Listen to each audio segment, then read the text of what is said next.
Hello साथीहरू, आज चाहिँ मैले खसीको आन्द्रा भुँडी यानि कि भुटन बनाउन गइरहेको छु र मैले मेरो तरिकाले बनाएको हजुरहरुमाझ पनि सेयर गर्न चाहे। र मैले चाहिँ यो खसीको रगत हो। हजुरहरुले कसरी बनाउनुहुन्छ? मैले चाहिँ खसीको रगतलाई यसरी बनाउँछु। एकदमै तातिएको पानीमा रगत हाल्दिनु होला र रगत हालिसकेपछि रगत यस्तो हुन्छ अनि हजुरहरुले एकदमै राम्रो तरिकाले निकाल्न पर्छ। त्यसपछि त्यसलाई माथि माथि धोएर यसरी पिस पिस पिस काटेर बनाउनु भयो भने झन् एकदमै मिठो हुन्छ। हजुरहरुले कसरी बनाउनुहुन्छ? मैले चाहिँ यसरी बनाउँछु है।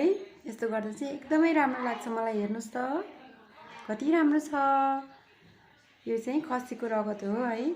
तातो पानीमा हाल्दिएर छड्काएपछि अनि यस्तो हुन्छ। यो अझै राम्रोसँग पाकिसकेको छैन र म चाहिँ हल्का हतार भएको कारणले चाहिँ मैले छिटो निकाल्न पुगेँ। यसलाई चाहिँ राम्रोसँग पकाउने हो भने झन् राम्रो हुन्छ र यसलाई यो तरिकाले पकाउने हो भने खाना पनि एकदमै मिठो र एकदमै सफा हुन्छ। अनि हजुरहरुले कसरी बनाउन चाहनुहुन्छ है? मैले चाहिँ यो तरिकाले बनाएँ। हजुरहरुले पनि नेक्स्ट टाइम ट्राई गर्नु होला है त। हेर्नुस् त अझै राम्रोसँग पाकि नसकेको हुनाले हल्का रगत देखिएको छ। अनि हजुरहरुले चाहिँ मजाले पकाउन सक्नुहुन्छ र हेर्नुस् त यसरी पिस गर्न सक्नुहुन्छ। त्यसपछि मैले यहाँ तेल बसालेँ र मेथी हालिसकेँ। त्यसपछि मैले खुर्सानी हाले सुकेको अनि मैले ल्वाङ सुकमेल, त्यसपछि दालचिनीको पत्ता प्लस प्याज अनि बेसार हालिसकेँ। यसलाई अब मजाले मिक्स गर्नुस् यानि कि चलाउनुस्। त्यसपछि मैले भुटन हालेँ। यो चाहिँ खसीको आन्द्रा भुँडी हो।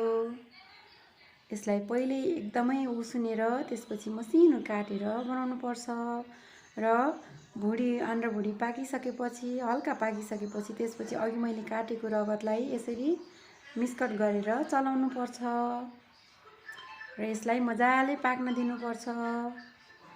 अनि पाकिसकेपछि यसरी अदुवा अनि मसलाहरूको पेस्ट हाल्नुपर्छ। साथसाथै टमाटर पनि काटेर हाल्नुपर्छ